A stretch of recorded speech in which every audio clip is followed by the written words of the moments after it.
bonjour tout le monde, puis merci d'être là encore aujourd'hui pour en savoir plus.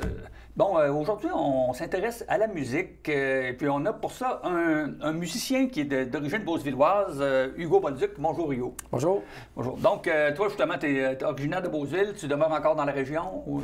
Oui, donc je suis natif de Beauceville, puis je demeure à Notre-Dame en ce moment. OK.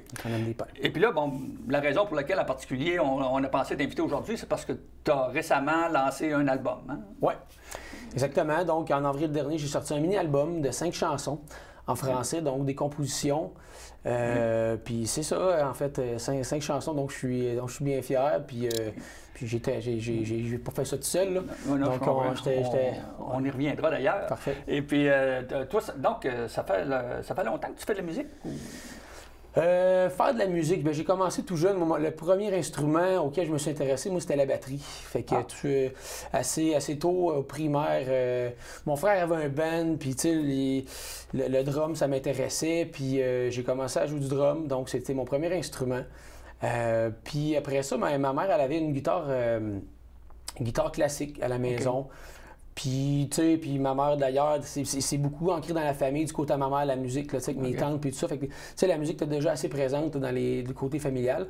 Donc, il y avait une guitare à la maison, ma mère sur le piano. J'ai commencé à embarquer sur la guitare peut-être à 12-13 ans, là, que j'ai commencé à gratter la guitare.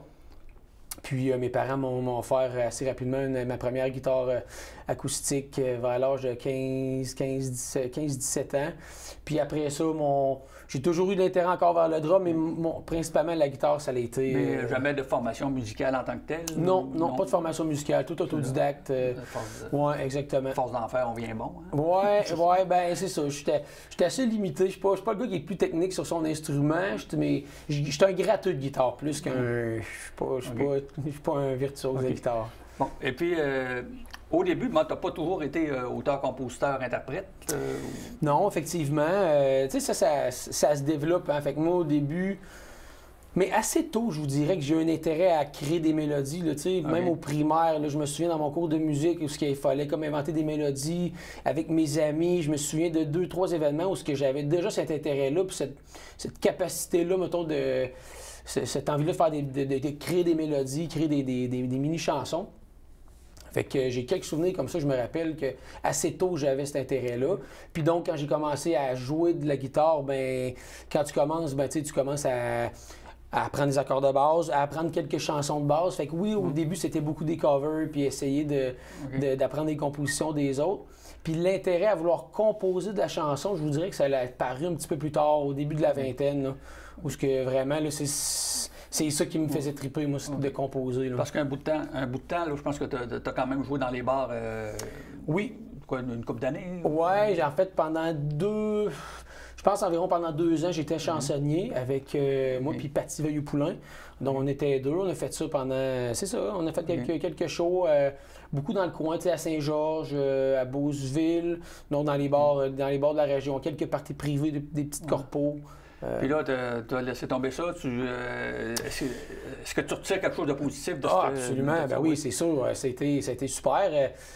Juste me donner le goût de la scène ou du moins apporter une certaine expérience de la scène. Parce que c'est bien beau faire des chansons, des covers chez vous, mais d'arriver sur un stage puis de les livrer aux gens. C'est différent. Fait que, cette période-là m'a permis, oui, de briser une certaine gêne parce que je suis quand même je suis pas le gars qui va arriver et écoutez-moi, c'est un peu contre ma nature, c'est un peu étrange, mais donc cette période-là m'a comme donné une certaine confiance puis à jouer devant les gens. Puis oui, exactement. Puis là, tu arrives à un moment donné et tu dis, bon, ben là, c'est bien beau les choses des autres, même là, je veux chanter bien. Oui, mais durant cette période-là, j'avais toujours ce projet-là parce que créer des compos, moi, c'était durant cette période-là. J'avais toujours en arrière-pensée le projet de hockey. Est-ce que tu jouais certaines de tes compositions à ce moment-là? Non. quelques-unes. Il était très rare, là. Puis, à un moment donné, ben, la vie a fait en sorte aussi que, tu sais, on arrêtait un peu de manière naturelle, là, tu sais. La fille avec qui jouait, bon, elle a eu des enfants. Puis là, la vie fait en sorte qu'à un moment donné, bon, on a d'autres projets. Puis, naturellement, moi, mon projet d'en disquer, c'était plus fort. Il fallait que je le fasse. Là, fait que les covers des autres ont comme pris de bord, puis j'ai voulu axer sur mes. Puis là, justement, en tout cas pour les néophytes un peu comme moi, en disquer, qu'est-ce que ça veut dire aujourd'hui? Dans le temps, ça voulait dire faire un disque, l'imprimer puis l'envoyer à tout le monde. Bon, là, aujourd'hui, ça se passe beaucoup plus de façon virtuelle. Je pense pas, bien, est-ce que tu réalises vraiment des CD là, en physique? Non, format physique, non. Mais ça se fait encore, par contre, mais ça apporte des coûts. Je vous dirais qu'aujourd'hui, ceux qui vont avoir les moyens de vraiment de produire des CD physiques, c'est des gens, c'est sûr, ça apporte des coûts. Fait que c'est des gens qui ont peut-être des maisons de disques, des gens avec plus de moyens. Mais aujourd'hui, je vous dirais qu'on est beaucoup dans la numérique. À très grande majorité du temps, des artistes un peu moins connus comme moi, ou même des artistes connus, on est beaucoup dans le numérique, donc dans tout ce qui est les plateformes de téléchargement. Fait que, le processus, je vous dirais qu'il est semblable. Le travail en studio est pareil. Puis même dans le temps où c'était sur c'était l'impression sur CD. Ça veut dire qu'il y a quand même une différence entre ce que tu as fait là et puis n'importe qui gratte la guitare, qui se filme puis qui met ça sur Internet. Là, exact. Moi, je suis vraiment dans le studio. Là, fait que tout ce processus-là, même si au bout du compte, il n'y a pas un CD physique, le processus est pareil. Donc, moi, je suis dans le studio.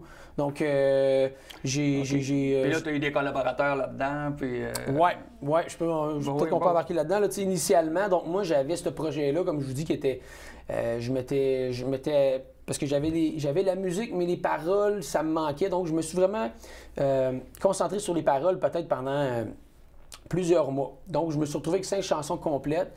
Puis moi, je m'étais inscrit à l'Ampli de Québec, donc à Québec, qui est comme un organisme à but non lucratif, mais qui soutient les artistes émergents, les musiciens principalement de la ville de Québec puis des environs. Puis moi, je m'étais inscrit là en tant que artiste, membre de l'Ampli. Puis je leur ai parlé de mon projet. Puis il y avait, entre autres, un formateur d'un cercle d'écriture auquel je participais qui s'appelait Sergio Ouellette. Puis j'ai parlé de mon projet.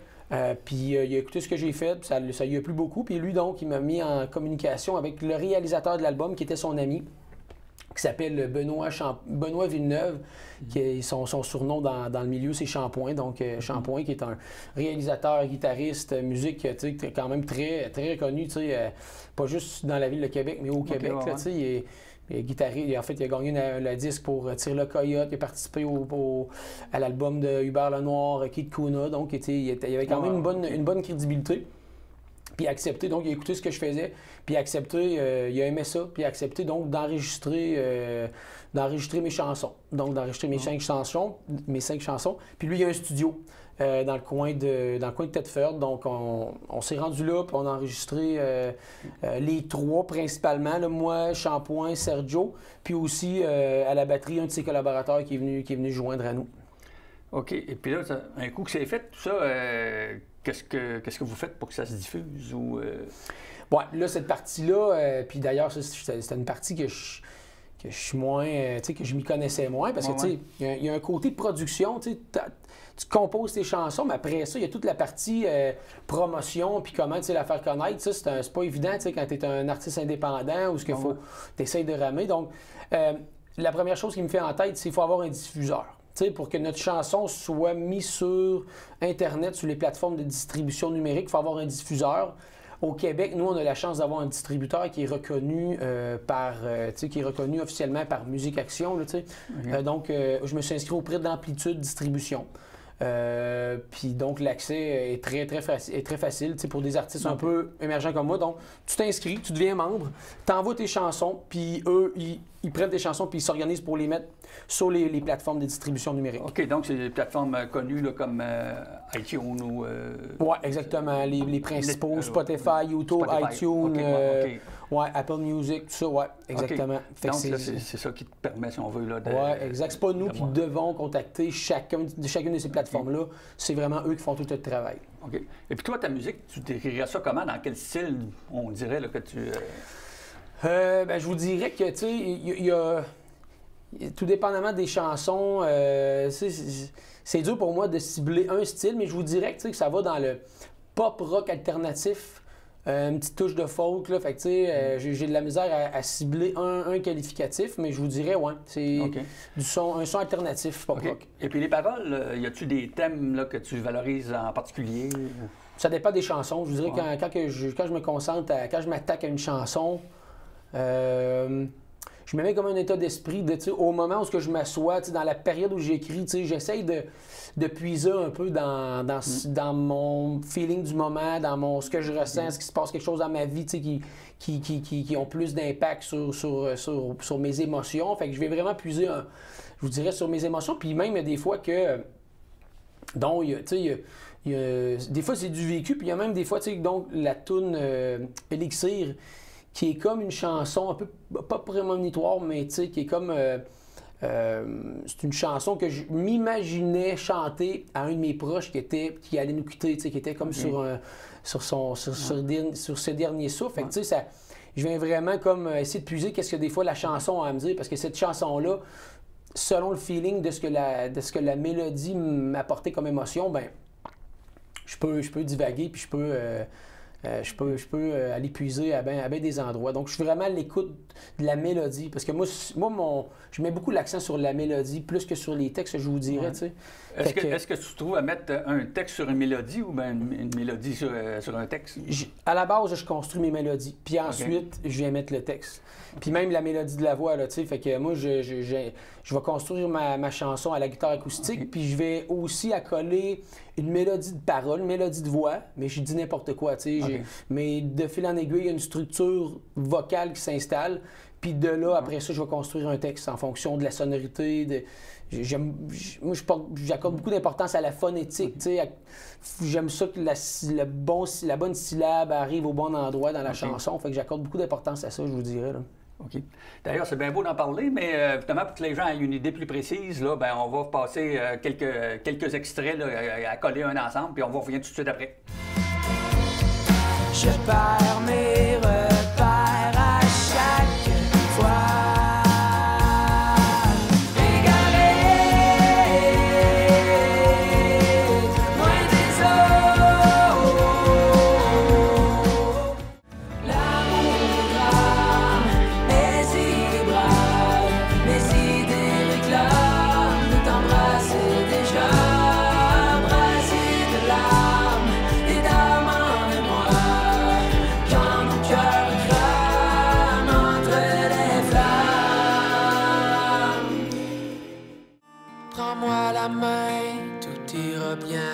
Je reste là jusqu'à la fin. Je sais, tu dois partir. Ton vaisseau quitte le port. Même si on doit tomber à genoux, qu'est-ce que tu crois? Est-ce que c'est fou? Dis-moi. Mais moi, je n'ai plus de doute. Je sais que le soleil percera les nuages. Nos marées cèdent durant les orages. On se prend dans nos bras pour affronter les vents contraires. Tu es mes ailes, ni le monde ni la mort me font peur. Puis toi, tes chansons, est-ce que tu as une idée préconçue de ce que tu veux faire? Veux-tu faire ça pour que ce soit agréable? Est-ce que tu veux faire réfléchir les gens? As-tu un but quand tu fais ça? Bien, je vous dirais que moi, quand j'écris des chansons, à la base, c'est pour moi. Là. Fait que j'écris pas une chanson dans le but de me dire je veux faire réfléchir les gens. Puis d'ailleurs, tu sais, le titre de mon mini-album, moi, c'est Sonder le sens, qui est tiré d'un extrait de parole d'une chanson perséide. Mais je trouvais justement que ça venait décrire beaucoup de ce que moi je recherche. Tu sais, quand j'écris des chansons, j'aime ça, donc m'approprier du sens à la chanson, de par principalement la mélodie, puis après ça, le texte qui va s'associer à ça. Fait que à la base, c'est à moi. Tu sais, j'aime ça d'écrire des chansons qui vont me parler à moi. parce qu'à quelque part, tu sais, c'est très solitaire, tu sais, comme activité au début, quand tu écris une chanson, le processus, il est très... Tu es dans ta bulle. Fait que non, j'écris pas une chanson pour dire, OK, ça me tente de dire ça aux gens. Pour l'instant, du moins, c'est pas la réflexion que j'ai faite, mais je me rends compte que, tu sais, au bout du compte, on est tous pareils. Hein?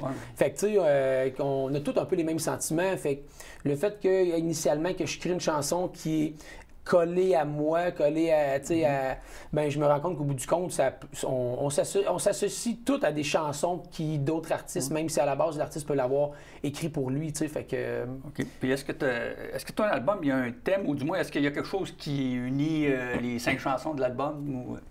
Ben en fait, ce qui unit pour moi, c'était justement de donner du sens, Chacune de ces chansons-là viennent d'une réflexion. Tu sais, il y a 5 chansons, il y a eu 5 réflexions, puis donc, sur ces 5 chansons-là, j'ai voulu m'approprier du sens. Fait que je trouvais que c'était comme ces 5 chansons-là, même si ça peut être des thèmes différents, ben ils viennent s'embriquer, du moins pour moi, là, tu sais, la signification que moi je leur donne, ben, c'était sans avoir un message précis, c'était juste des 5 thèmes qui venaient me rejoindre, moi, dans la signification, dans leur signification. D'accord. Et puis, toi, là, présentement, tu fais ça, est-ce que tu fais ça à plein temps, la musique? Ou... Non, je fais pas ça à plein temps. Moi, je travaille à Saint-Georges, en fait, pour l'entreprise Pomerleau, dans la logistique des transports. Donc, c'est ça, tu sais, moi, j'aime mon travail. Donc, pour l'instant, c'est vraiment... c'est une passion. Moi, je fais ça par passion parce que c'est une passion qui perdure depuis très, très longtemps. Puis... donc, c'est vraiment un sideline pour l'instant. Ben, un sideline, c'est même pas un sideline, on parle de revenus, c'est même pas pour un revenu, c'est vraiment pour... parce que j'ai envie de le faire, pour m'accomplir, exactement. Okay. C'est vraiment là-dedans que je m'accomplis le plus, c'est vraiment ma passion, tu sais, fait que... Et puis, comment tu vois ton avenir là-dedans? Est-ce que tu veux continuer un peu sur cette formule-là un bout de temps? Est-ce que tu pourrais te spécialiser, travailler dans un studio ou bien faire des paroles pour les autres ou des choses comme ça? Là, ou des... ben, c'est toutes des choses qui m'interpellent. Travailler en studio, moi, je suis plus un gars de... Je me rends compte que je suis un gars de création, tu sais, composer des chansons, des mélodies, ça me parle. Fait que oui, c'est sûr que moi, j'aimerais ça, que ce projet-là, que ce premier mini-album-là découle vers autre chose. Tout ce que vous venez de mentionner, travailler pour les, tu sais, écrire des chansons pour les autres, oui. Mais j'en ai beaucoup, tu sais, j'ai un tiroir de chansons qui attendent juste d'être complétées. Donc je veux travailler là-dessus, tu sais, dans les prochains mois, les prochaines années. Je vous dirais que j'aimerais ça me concentrer sur mes chansons qui sont déjà comme en cours de construction, les compléter, les indiquer. Puis j'ai des chansons que je me dis, je verrais tel artiste la chanter. Donc oui, collaborer éventuellement avec des gens, j'adorerais ça aussi, là. OK. Donc, les gens, évidemment, peuvent acheter tes chansons là, sur les plateformes numériques connues. Là. Par contre, il y en a qui vont peut-être vouloir te voir. Ouais. Donc, est-ce que tu donnes des spectacles à un moment donné? Oui, bien pour l'instant, cet été, il y a 3 spectacles qui sont comme confirmés. Donc, il y a le 19 juillet à l'Arboretum à Saint-Georges, donc de 19h à 20h15. Un spectacle d'une heure, 1h15. Okay, ensuite, ça, c'est à l'extérieur? C'est à l'extérieur, oui. À l'Arboretum, c'est gratuit, donc vous pouvez vous présenter, puis on va être là. Fait que... ensuite, il va y avoir le 22 août, il va y avoir les mardis musicaux ici à la Polyvalente à Beauceville. Ah, OK. Oui, à 19h. Donc, je suis bien content de jouer dans ma ville natale. Fait que, tu sais, un petit spectacle aussi d'1 heure environ. Puis, même chose pour le 3 septembre à l'église de la Cumberland, à Notre-Dame-Saint-Georges. Donc, même chose, une formule aussi d'1 heure. À Saint-Simon, là, oui, Saint-Simon, exactement. Fait que, pour l'instant, j'ai pas encore assez de matériel pour dire que je vais faire uniquement des compos. Donc, ça va être un mélange de composition puis de cover, en fait. Là. OK. Ouais. Bon, ben écoute, on va continuer à te suivre. J'imagine que si on fait une recherche sur Google, qu'il y a moyen d'avoir des informations sur toi. Tu as une page Facebook, sans doute? J'ai une page Facebook, absolument. Hugo Bolduc, musique. Donc, sur les plateformes numériques, YouTube aussi, des fois, je sais que c'est pas tout le monde qui sont inscrits à Spotify ou à Apple Music, mais sur YouTube, c'est une page Internet comme toutes les autres pages. Vous pouvez cliquer sur taper Hugo Bolduc, mes chansons sont là-dessus aussi. Oui, et puis ils vont pas venir te voir soit dans un des 3 endroits qu'on vient d'énumérer. Exactement. Bon, ben, on te souhaite encore bonne chance dans ta carrière, puis c'est pas tant de la chance que tu as besoin comme des bonnes opportunités, puis on te les souhaite. Puis je vous remercie d'ailleurs pour l'opportunité que vous m'offrez aujourd'hui. Merci beaucoup. Allez, c'est bien. Donc, et voilà. C'était encore une nouvelle personne de Beauceville qui est peut-être vous avez pouvez peut-être mieux connaître à la suite de l'émission d'aujourd'hui, puis on va continuer à vous en présenter d'autres. Revenez nous voir la semaine prochaine, puis les suivantes, et puis lâchez-nous pas, nous autres on vous lâche pas.